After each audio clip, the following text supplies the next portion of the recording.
মহদ্দান, এটা একটা উৎসবের মেজাজে আমাদের সমস্ত ক্লাব, এনজিও, বিভিন্ন অর্গানাইজেশন বিভিন্ন সময়ে ব্লাড ডোনেশন করে থাকে।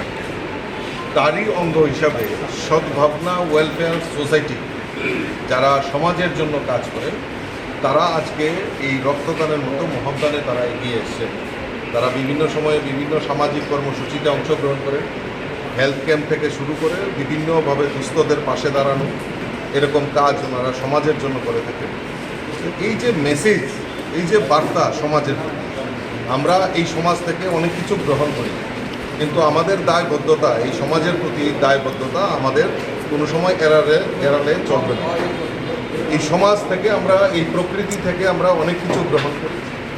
তো আমাদের দেশের যশস্বী প্রধানমন্ত্রী নরেন্দ্র মোদীজিরও আহ্বান যে আমাদের এই সমাজকে রক্ষা করতে হবে, পরিবেশকে রক্ষা করতে হবে, পরিবারকে আমাদের রক্ষা করতে হবে, আমাদের রাষ্ট্রকে রক্ষা করতে হবে। সেই সংকল্প নিয়ে আমাদের ভারতবর্ষের সমস্ত অংশের নাগরিকরা এই কর্মসূচিতে অংশগ্রহণ করে। তারই ব্যতিক্রমী নয়, আমাদের এই ত্রিপুরা রাজ্যেও যে সমাজের প্রতি দায়বদ্ধতা স্বীকার করে। আগে আমরা একটা সময় যে একটা উচ্ছৃঙ্খল পরিবেশ আমরা দেখেছি, কিন্তু এখন একটা সুষ্ঠু কম্পিটিশন শুরু হয়েছে যে কে কত রক্তদান, বৃক্ষরোপণ কর্মসূচি, আমাদের ক্লাবগুলি বিভিন্ন সময় দুস্থদের পাশে দাঁড়ানো, বস্ত্র বিতরণ থেকে শুরু করে বিভিন্ন নানাহ কর্মসূচিতে আমাদের এই সমস্ত নাগরিকরা এগিয়ে আসেন। তো ওয়েলফেয়ার সোসাইটি, সদ্ভাবনা ওয়েলফেয়ার সোসাইটিকে আমি ধন্যবাদ জানাই যে তারা এই সমাজের জন্য ওনারা কাজ করছেন।